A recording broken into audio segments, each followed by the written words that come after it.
Қайырлы кеш, құрметті көрермен.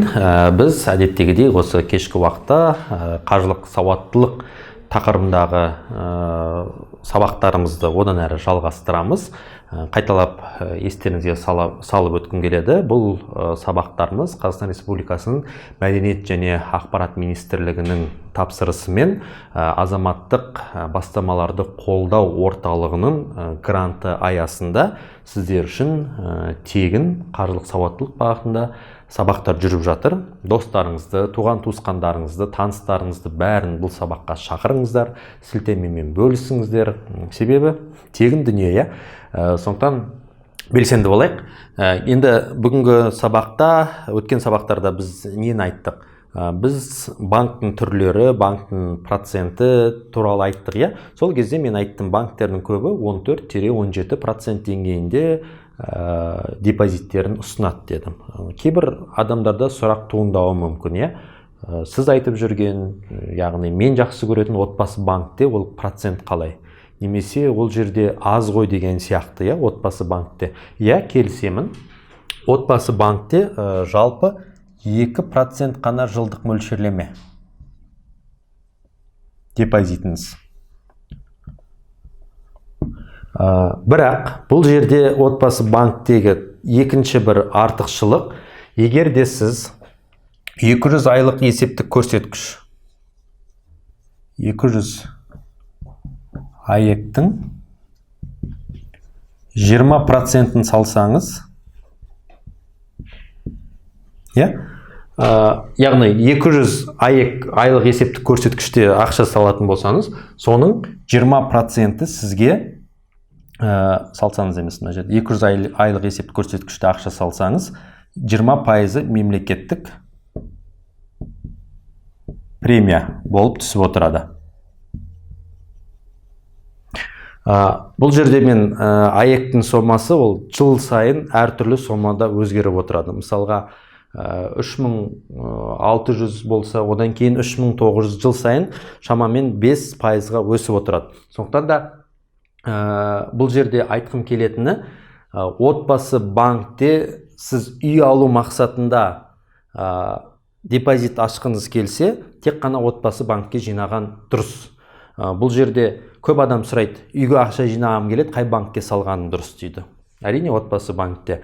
Себебі бұл жерде сіз банкке ақша жинау арқылы негізгі мақсат 36 ай жина дейді. Әрине, егер сіз байдың баласы болсаңыз, болмаса крутой бизнесмен болсаңыз, банкке жоламай-ақ не істейсіз? Бірден наличка алған дұрыс. Көп адам осы 2018 жылдары осыдан 5-6 жыл бұрын баспанаға бағыт деп үлкен жоба бастаған кезде, тіпті әлі күнге дейін айтады маған, ой, осы мына дәулет мемлекеттің проектісі, оның мақсаты елді қораға кіргізу, ипотека дейтіндер, көпті бла-бла дейтіндер. Ол әлі де ол көбейе береді, айта береді. Біз бір нәрсені түсіну керекпіз. Егер де сіздің қолыңызда ақшаңыз болса, пожалуйста, банк жолама, мен үнемі айтам, банктердің проценті бар, банкты байытпаңдар. Тіпті анау тойды да айтамын, 5 сағаттық тойға 5 жыл төлейтін кредит алмаңыздар деп айтам. Мысалға, бұл жердегі мақсат не?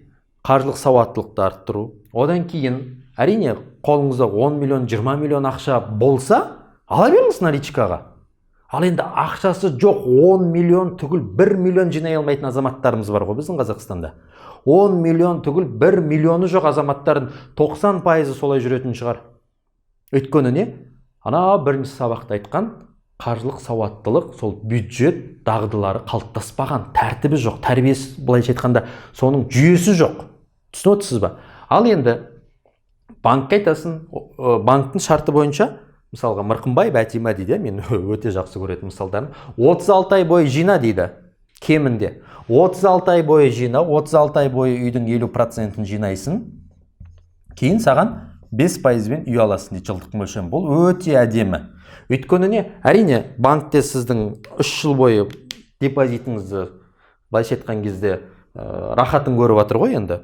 Бірақ, сіз 3 жыл бойы жинайтын болсаңыз, сізге кемінде 5%-ден үй алуға мүмкіндік бар. Оның да өзіндік тәртібі бар. Мысалға, сіз 15 миллионның болмаса 20 миллионның бір бөлмелі пәтерін алғыңыз келе ме, калькуляторға алыңыз да 36 айға бөліңіз. Ай сайын сол сумманы салуыңыз керек. Иә, үлкен сумма шығады, ол сіздің айлығыңызға жетпеуі мүмкін. Бірақ мен сізге айтатын едім, бірден жаңағы ақша жинақтаудың тәртібін қалыптастыру керек. 50 мың теңгеден бастаңыз, 60 мың теңге, келесі айда, болмаса 3-4 айдан кейін өзіңізге мақсат қойыңыз. Мен қашанға дейін 50 мыңнан жинай берем? Болды, мен 100 мың жинаймын. Болды, мен қашанға дейін 100 мың теңге айлық үшін жұмыс істей берем? Болды, менің тәжірибем өсті.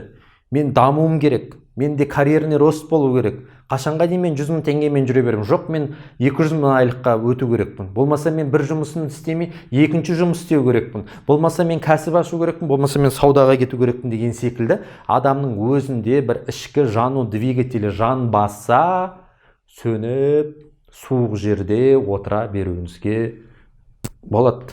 Ешкімнің ештеңесі кетпейді. Өмір сізге бір-ақ рет келеді. Өміріңізді гүл етуде, күл етуде өзіңіздің қолыңызда. Тек біреудің қолында емес ол. Біреуге өмір бақи алып отыра беруге болады. Өкіметті болмаса, қоғамды болмаса, мен сияқты мені, әріптестерімді, депутаттарды жамандап отыра беруге болады. Өмір бақи диванда жатып алып. Ал бірақ жоқ, тірі адам тіршілігін жасайды. Мен әрекет етемін, мен нақты мақсат қоямын. Қаншама адамдар бар. Мен осы баспанаға бағытты бастаған кезде, ойбай, 3 жылда кім бар, кім жоқ, немене анау, керек емес, сен де бір алаяқтың бір түрісің ба, 3 жылдан кейін ана банк жабылып қалса не болады, деді. Көрдіңіз бе? Негатив тартқан адамдардың барлығы әлі күнге негативін айтады. Бірақ сол кезде, мына бала дұрыс нәрсе айтып жатыр екен ғой. Осыған бір сенейінші. Болмаса осы міне мемлекетімізде осындай банк бар екен ғой, мүмкіндіктері бар екен ғой. Мына ОП деген, бағалау көрсеткіші 16-ға, енді қараңыздар, бұл сабақта мен мына ОП-ға қалай жету керек, оны бүйту керек дегеннің өзі бір кемінде 2-3 сағаттық мастер-классқа айналады. Бұл жерде сіздерге айтқым келетіні, YouTube'да бар. YouTube'да, егер мына дәл осы отбасы банктың дәл қазіргі тақырыпты именно мына ОП қалай 5% деген кезде, былай теріңіздерші, YouTube'ға бағалау көрсеткіші дәулеттен. Немесе ОП дәулеттен деп YouTube'ға терсеңіздер, менің бұрынғы сабақтарым шығады. Ол бұрынғы сабақтарым көзімде очкиім болғанымен, болмаса мүмкін арық болғанымен, мүмкін басқа киіммен болғанымен формула өзгерген жоқ. Анау кезінде Пифагор атамыз тірі кезде А квадрат плюс Б квадрат ден С квадрат деді ғой, анау үшбұрыштың несіне байланысты, формуласына, катет гипотенузаға байланысты. Тура сол сияқты ОП-ның формуласы мына 5% болмаса 4-8 болмаса 4-5% бен үй алудың жолдары да өзгерген жоқ. Отбасы банк қашан 2002-ден бері 20 жылдан бері артық жұмыс жасап келе ме? 20 жылдан бері бұл формула өзгерген жоқ, құрметті адамдар. Кейбір адамдар айтады, мысалға түсінік қалыптасқан, банк мен жинаған ақшаның үстіне процент қосады дейді. Ол да пайда тапқысы келеді. Ол бірақ сіз жинаған емес, сіздің мына ақшаңызды, жинаған ақшаңызды депозитте блоктап ұстайды да, банк басқа жақтан ақша берген кезде ол солай көрінеді. Өйткені ол басқа жақ өзінің ақшасын беріп отыр да, бірақ сіздің депозитіңізге айтады, ол 50%-ға толтыр, жина деген кезде осындай бір түсініспеушілік пайда бола бастайды да. Пожалуйста, сіз кемінде 3 жыл жинаңыз, опыңыз 16-ға көтеріңіз, табыс көзін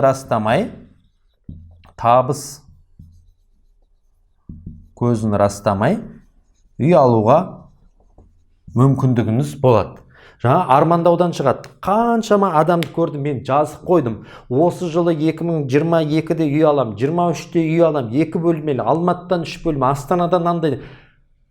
Сөйтіп жазып қойған адамдар, мысалға, қазіргі уақытта Инстаграмыма жіберіп жатыр. Міне мен үй алдым, міне бүйттім. Әрине, кез келген жағдайда мен бұл формуланы, бұл тіпті өмірлік формула десек те болады.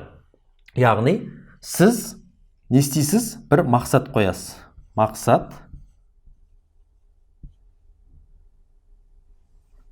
әрекет жазып алыңыздар. Сосын қиял, сұрау. Мысалға, сіздің бір мақсатыңыз көлік алу, үй алу, кәсіп бастау. Міне сол мақсатты сіз жазыңыз, миыңызға прям сіндіріңіз, өзіңізді сендіріңіз. Мен осы жылы бүйтем, осы жылы осындай болады деген нақты мақсат қойыңыз. Бірақ сол мақсатқа бару жолында сіз жай жатпайсыз ғой, жаңағы қоғамды жамандап, көршіңізді жамандап, депутаттарды жамандап деген сияқты. Сіз не істейсіз? Сол үй алу жолында, көлік алу жолында, кәсіп бастау жолында әрекет етуіңіз керек. Әрекет. Яғни білім алуыңыз керек, қосымша жұмыс жасауыңыз керек. Мысалға де, енді әр адамның тағдыры әртүрлі, әркімнің әрекеті әртүрлі болып жатады. Бір айта алмайсың, сен нақты мынаны істе, мынаны сен істе дейтінде. Бұл жерде мен айтқым келетіні, әркім өзінің сүйіктісімен айналысу керек. Жұмысыңыз ұнамай ма, басқа тірлік жасаңыз. Бір күн заявление жазыңыз да кетіп қалыңыз, болды. Ешкім сізді ұстап отырмайды. Ұнамай ма, кетіңіз. Ұнайтын нәрсеңізбен айналысыңыз. Ұнамайтын нәрсе сіздің энергияңызды алып қояды. Энергияңыз жоқ па, өшіп жүресіз ғой. Бүйтіп мысалы телефонда зарядка отырады, бітті ғой, ештеңеге жарамсыз. Тура сол сияқты сіз де өшіп қаласыз, ештеңеге жарамсызсыз. Энергияңыз бар ма? Ақша табасыз, ақша келеді. Сосын әрекет ету жолыңызда қиялдаңыз, армандаңыз. Мына бір әзіл бар ғой, қиял деп. Сол сияқты. Қиялдап армандау керек. Мен өстеймін, мен Астанада бәйтеректің қасында, мен бір оқырманыма ризамын да, прям жазған. Бәйтеректің дәл қасынан, 2000, ол былтыр болды, алдыңғы жылдар, 23-те ғой дейміз, жазған да, 23-ші жылы бәйтеректің қасынан 3 бөлмелі менің пәтерім болады деп, ол 20-да ма, менің сабағыма қатысып жазып қойған. Сол блокнотын суретке түсіріп жібереді, артынша видео жібереді ғой, фото, үйін түсіретті, бейт балконнан қарасам бәйтерек көрініп тұр ғой, міне. Дәулет мырза қараңызшы дейді. Мен жаздым, армандадым, қиялдадым. Визуализация, көз алдыңызға елестетіңіз. Тегін тұрған нәрсе, ол бесплатно тұрған нәрсе, бесплатно тұрады да. Одан кейін сұрау. Кімнен сұрайсыз? Көршіңізден емес, жолдасыңыз, достарыңыз емес, группаласыңыз емес, ата-анаңыз емес. Құдайдан сұрайсыз. Құдайдан сұрайсыз. Я Аллам, осыны бере көр. Я Аллам, өстіп нете көр. Бірақ сұраудың да өзінің жолы бар, Өзіңіз осы мақсатыңыз, әрекетіңіз барлығы адал болу керек. Барлығы таза болу керек. Сіз мысалға келіп, сіздің әрекетіңіз арамдық болса, мысалы сіз саудада жасап отырсыз, сауда алма сатасыз, сіз весы дейді ғой, мысалы таразыдан жейсіз, былайша айтқан кезде. Таразыдан жеп отырып, Құдайым маған осы үй берші деген ол дұрыс емес те.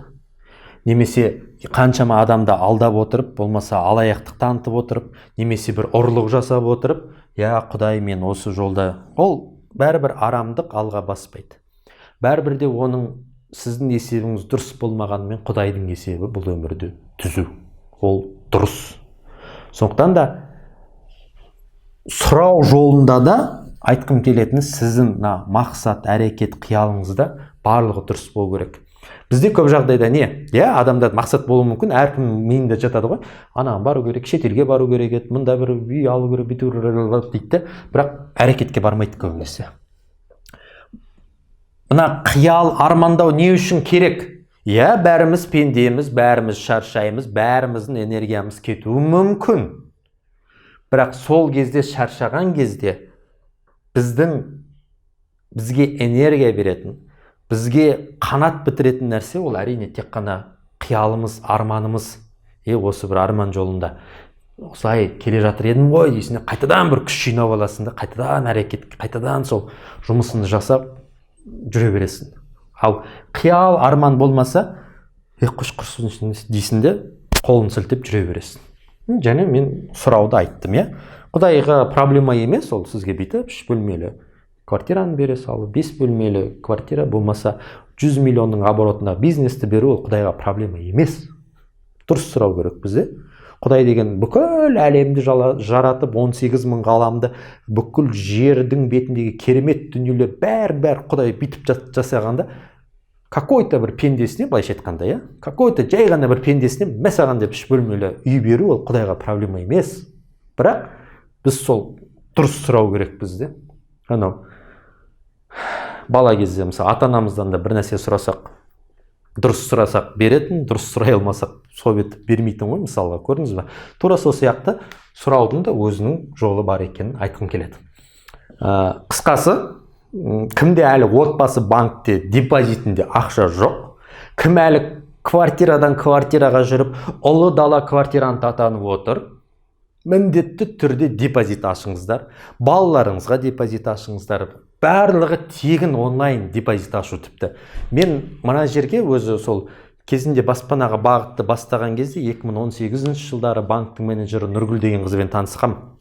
Өзі мен сабағыма қатысқан, өзі де банкте менеджер болып, әлі күнге дейін ол қыз менеджер. Сондықтан мына жерге мен Нұргүлдің номерін қоямын.